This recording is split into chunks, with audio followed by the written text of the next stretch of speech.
These are pictures of the Seattle riots that you've never seen before.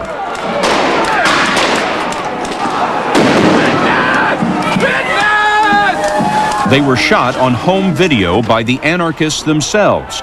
The idea was to document abuses by the police and to glorify their revolution, a revolution against the United States, against technology, against modern society. Breaking a window or spray painting, in my opinion, is not violent at all. It's against the law. We reject the law. We are being governed by a system that we do not agree with, that we completely reject. Therefore, the law means nothing. Are you saying no government? Oh, of course. That's just, as an anarchist, that's a minimum. That's virtually a given for me.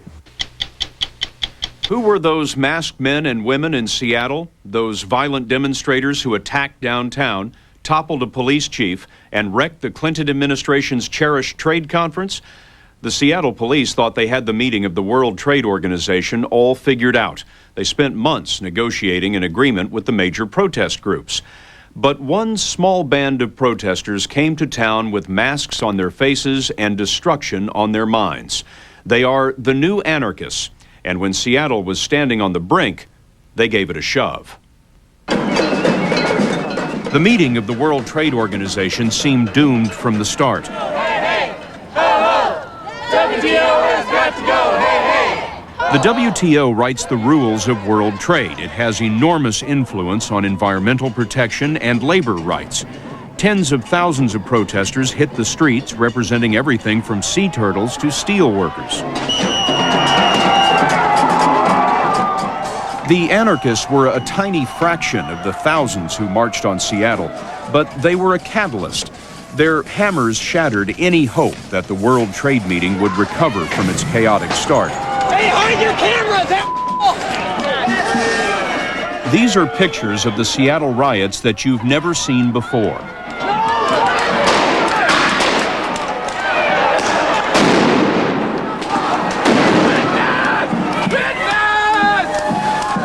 They were shot on home video by the anarchists themselves. I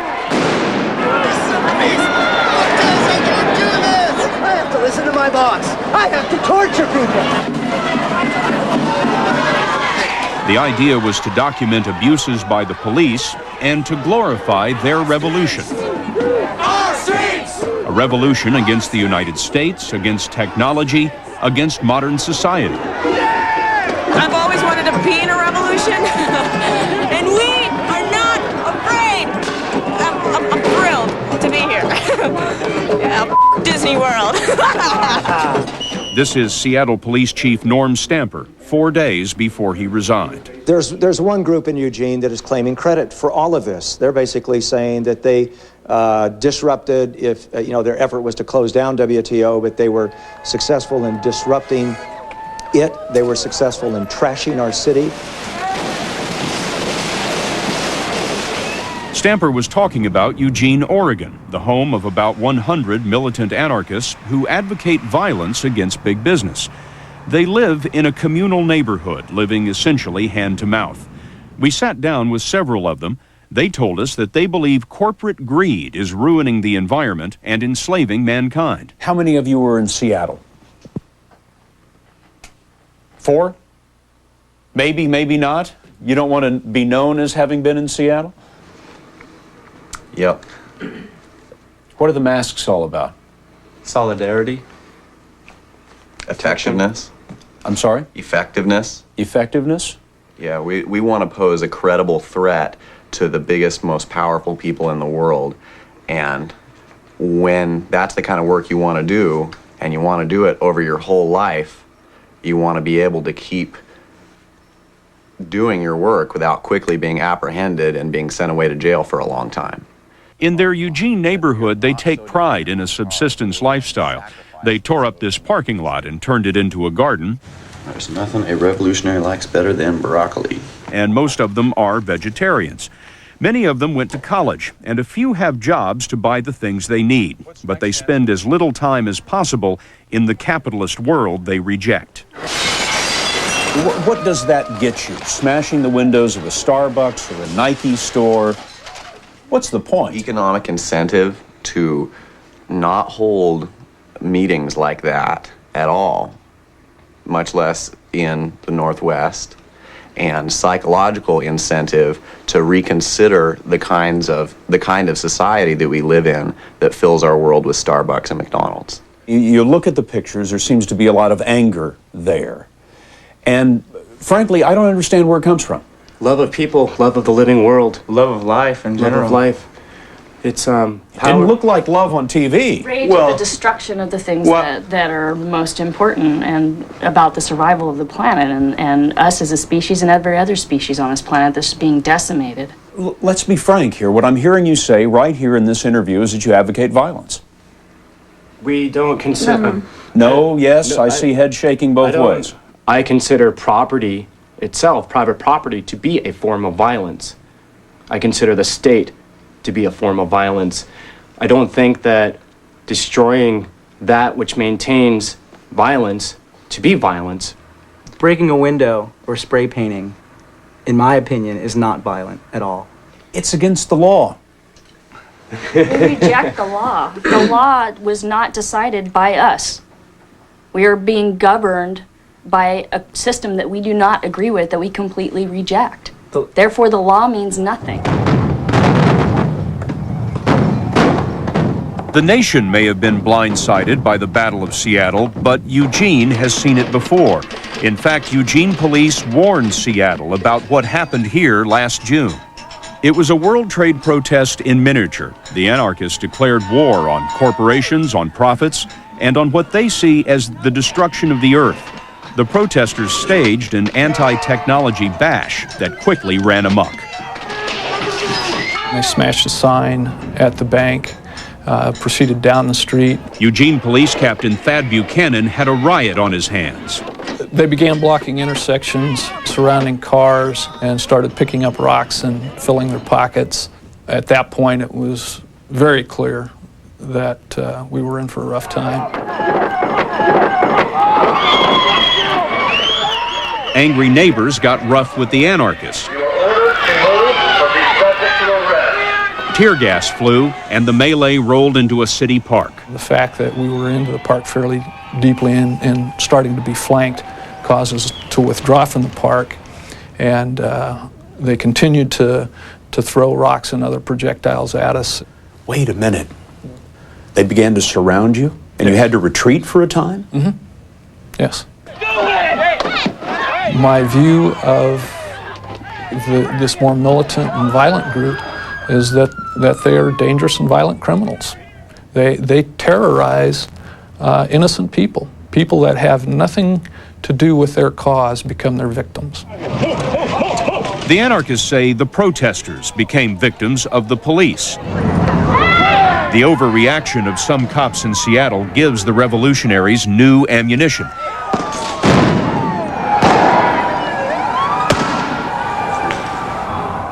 It's interesting to me, like the butterfly getting tear gassed, I think is like an interesting concept. Ream produced a documentary which he says exposes police violence that the news cameras never captured. And this is the crazy one. I mean, people just sitting there.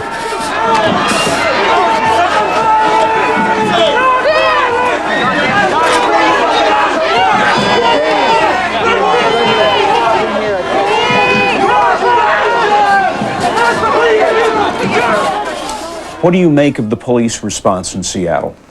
It's not surprising. Not surprising. I don't think any of us here are surprised with, the firing of rubber bullets, the firing of wooden bullets, the firing of tear gas. We fully expected this. That's a souvenir from Seattle there? That was their historic, they just fulfilled their historic role. I mean, if you show me that again. What is that? That's one of the rubber pellets that they were firing. They used a lot of different kinds of ammunition, apparently. Rubber bullets, tear gas, or martial law. And I think we need to make something clear. The first people that were targeted by police were the traditional nonviolent protesters who were locked down. They were the first people to get pepper spray. They were the first people to get shot at by rubber bullets. They were the first people to get tear gassed. And the idea that the police came in to stop people from breaking windows, and that's why they used this force, is not true. A lot of people watching this are saying to themselves, I don't feel oppressed. I've got a job, I've got a family, the country is richer than it's ever been. What's the problem? The problem is that comes at the expense of the earth. You know, how are they rich? They're rich because of clear cuts and strip mines and Indonesian sweatshops and slave labor. I mean, that's how America is rich. They're not rich in anything that I want to be rich in. I don't want to be a rich man. That would make me sick. I would hate myself probably if I considered myself a rich man. I believe we're seeing the beginning of a new movement after decades of no social movements, really. I think... By definition, anarchists have no leaders, but John Zerzan serves as sort of a philosophical guide for the group in Eugene.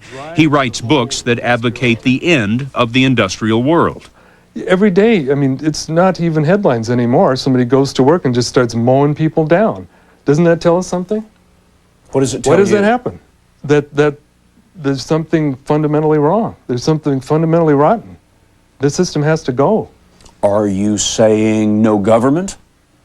No, of course. That's just, as an anarchist, that's a minimum. That's virtually a given for me. You can't take care of 6 billion people on this planet without organization. I agree, but self-organization, I think, is the way to go. And of course, the 6 billion people aren't being taken care of anyway, are they? I mean, people are starving. It's not like the system is actually working. Zerzan advocates the end of industry and technology. If that sounds familiar, you've heard it before in the writings of Ted Kaczynski, the Unabomber. Zerzan believes the bombings were wrong, but he endorses the Kaczynski philosophy. You in touch with Ted Kaczynski? We correspond a little bit. What do you make of Kaczynski? Well, I think he's sane. He struck me as very sane. What do you make of Ted Kaczynski? If you read the interview in the Earth First Journal of Ted, he talks the whole time about his connection to wild nature, his connection to the earth and animals, and it was when he saw that his sanctuary, that he thought was safe, far away from everyone else, was finally being bulldozed and developed. It was then that he snapped and did what he thought he could to reclaim power over that situation and hold those who were responsible for it responsible. He's a murderer. So were the people he murdered. No, but I don't. I don't condone Kaczynski's behavior. I don't agree with the taking of life in order to protect life. I think he wanted to point out that people were individuals were inherently responsible for things that were happening. There are people out there that are just like anyone else who are making the decisions to clear cut, old growth forests, and who are making these decisions happily because their pockets are getting fatter, and those people should be held responsible. I don't think that what he did was wrong. What do your parents think of all of this? You look to be about the age of people who had parents in the 60s. My mom's too busy working, and when she's not working, she's filling her mind with TV and drinking Pepsi Cola, so... Yeah, I know probably at least one of my parents are watching TV right now, and that's where they're coming from.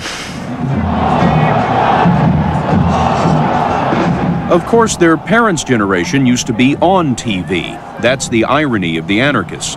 They say the idealism of the 60s disintegrated into a capitalist ideal. I believe that the system of violence and usurpation that's going on the planet right now, and it has to be stood up against. We don't have time. You stare at the television and you see logos and you're in a daze, and these symbols pop up everywhere in your life. When that is shattered, it breaks a spell, and we're trying to get people to wake up before it's too late.